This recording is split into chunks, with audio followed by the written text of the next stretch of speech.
लेकिन देखिए इस बीच एक और बड़ी खबर आ गई है। संजय राउत का महायुति पर निशाना। महाराष्ट्र की बातें दिल्ली में तय होंगी, संजय राउत कह रहे हैं। साथ ही उन्होंने कहा कि बार बार दिल्ली जाएंगे शिंदे और अजित। पीएम और अमित शाह की बात सुननी होगी। अजित पवार डिप्टी सीएम थे और बनेंगे, ये भी दावा कर रहे हैं संजय राउत। ऐसी है कि महाराष्ट्र की सभी बातें दिल्ली में डिसाइड होगी। जो महाराष्ट्र का स्वाभिमान अभिमान की बात हमेशा करते थे वो अब नहीं रही है। अब एकनाथ शिंदे जी को या अजित पवार जी को बार बार दिल्ली में ही आना पड़ेगा अपनी बात रखने के लिए। चाहे उनके एक अलग पार्टी अलग गुट बना है, लेकिन उनका हाईकमांड दिल्ली में है। मोदी और शाह जी उनका हाईकमांड है। तो चले, रस्साकशी लगातार अभी तक चल रही है। कल दिल्ली में अमित शाह और एकनाथ शिंदे के बीच हुई बैठक में शिंदे ने शाह के सामने चार मांगे रखी है। इनमें पहली है कैबिनेट और राज्य मंत्री मिलाकर 12 मंत्री पद, ये शिवसेना को मिलने चाहिए। दूसरी शर्त है विधान परिषद का सभापति पद शिवसेना को दिया जाए। और तीसरी शर्त है पालक मंत्री यानी गार्जियन मिनिस्टर के बंटवारे का, उसमें भी योग्य सम्मान शिवसेना को मिले, ये मांग रखी है। और चौथी है होम और अर्बन डेवलपमेंट मिनिस्टर शिवसेना का हो, ये भी इसमें बात रखी गई है। और बैठक में उप मुख्यमंत्री पद को लेकर तो कोई चर्चा नहीं हुई है। तो ऐसे में लगातार यहां पर कयासों का दौर लग रहा है, डिमांड्स अपनी तरफ से रखी जा रही है। विनोद जगदाले अब हमारे साथ मुंबई से जुड़ गए हैं। विनोद, सबसे पहले तो बताइए, क्योंकि अब यहां पर सीएम से ज्यादा अब यहां पर डिप्टी सीएम पद को लेकर चर्चा ज्यादा हो रही है। तो शिंदे का क्या रुख है? 4 मांगे तो हमने दिखा दी, वो रख रहे हैं। ये डिप्टी सीएम पद लेंगे कि नहीं? देखिए, मेरे वरिष्ठ सहयोगी अभी प्रशांत देव जो बात कर रहे थे कि मुख्यमंत्री एकनाथ शिंदे के बेटे के बारे में। देखिए, मुख्यमंत्री एकनाथ शिंदे के बेटे वह दिल्ली की राजनीति में रहेंगे।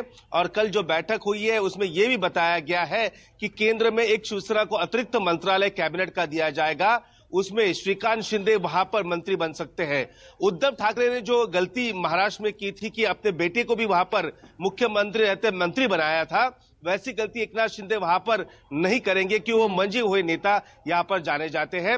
उन्होंने जो 4 मांगे रखी है, 4 मांगों को लेकर वो अड़े हुए हैं। और दूसरी एक बात है कि मौजूदा जो मुख्यमंत्री एकनाथ शिंदे हैं वो उप मुख्यमंत्री बनेंगे या नहीं, इस पर भी सस्पेंस बरकरार है।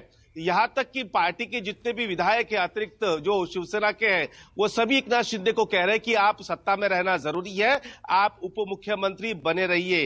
भारतीय जनता पार्टी को भी पता है कि अगर महाराष्ट्र की 27 महानगर पालिका पर अगर झंडा गाड़ना है महायुति का, तो उसके लिए एकनाथ शिंदे के साथ काफी जरूरी है। और एकनाथ शिंदे चाहते कि अगर उप मुख्यमंत्री पद मिले तो उसके साथ महाराष्ट्र का होम मिनिस्ट्री वहां पर उन्हें मिलनी जरूरी है, तो ही काम करने में और वहां पर उनको स्कोप नजर आता है। लेकिन भारतीय जनता पार्टी वहां पर होम मिनिस्ट्री छोड़ना नहीं चाहती है।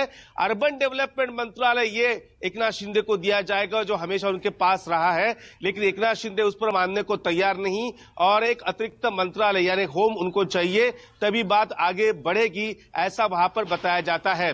और दूसरा एक फॉर्मूला वहां पर तय हो चुका है।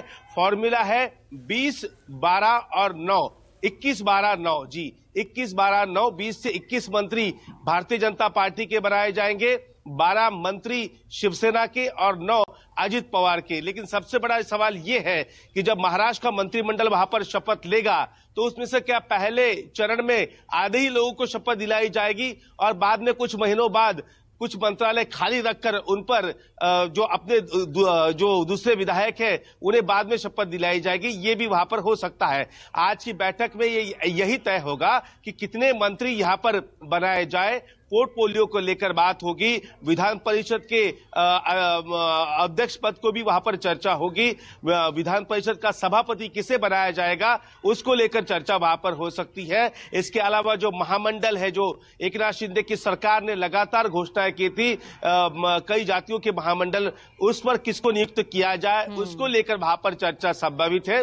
तो अब तो ये साफ हो चुका है कि महाराष्ट्र में महायुति की सत्ता आ रही है, भारतीय जनता पार्टी का मुख्यमंत्री वहां पर होगा। यहां तक कहा यह भी जा रहा है कि देवेंद्र फडणवीस ही महाराष्ट्र के अगले मुख्यमंत्री होंगे।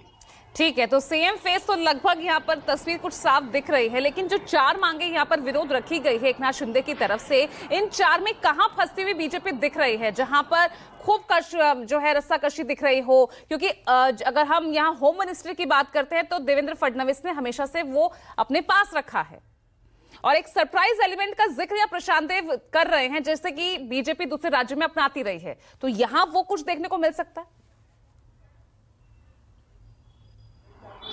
देखिए, इसके आसार बताए जा रहे थे, लेकिन कल अमित शाह से मिलने के बाद फडणवीस जी का जो चेहरा खिला हुआ था ना, वो चेहरा सब कुछ बता रहा था कि वो महाराष्ट्र के मुख्यमंत्री बनने जा रहे हैं। यहाँ पर सरप्राइज एलिमेंट यहाँ पर ना के बराबर यहाँ पर हमें नजर आ रहा है। और दूसरी रही बात होम मिनिस्ट्री को लेकर, देवेंद्र फडणवीस बखूबी जानते हैं कि महाराष्ट्र की सत्ता में होम मिनिस्ट्री काफी अहम है। अगर होम मिनिस्ट्री हाथ में रहे तो कानून व्यवस्था से लेकर अन्य सभी चीजें अपने हाथ में रख सकते हैं।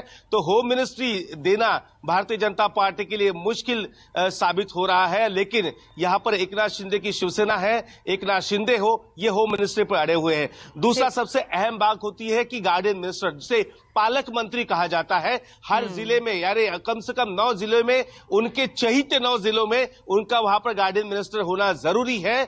ये मांग एकनाथ शिंदे ने वहां पर रखी है। और दूसरी अन्य 2 मांगे हैं। एक मांग ये भी है कि यहाँ पर विधान परिषद का जो सभापति पद है वो दिया जाए। ठीक है, तो बहुत ही इंटरेस्टिंग सिचुएशन इस वक्त बनी हुई है, और अभी भी जिस तरह से हम देख रहे हैं मांगे रखी जा रही है, फॉर्मूला लगभग तय हो गया है। 21, 12 और 9 ये कैबिनेट की शक्ल हो सकती है, लेकिन किसके हाथ कौन सा विभाग जाता है, ये बड़ा सवाल। बहुत बहुत शुक्रिया आपका विनोद इस तमाम जानकारी के लिए। इसी के साथ एक छोटे से ब्रेक ले रुक रहे हैं, देखते रहेगा न्यूज़ 24।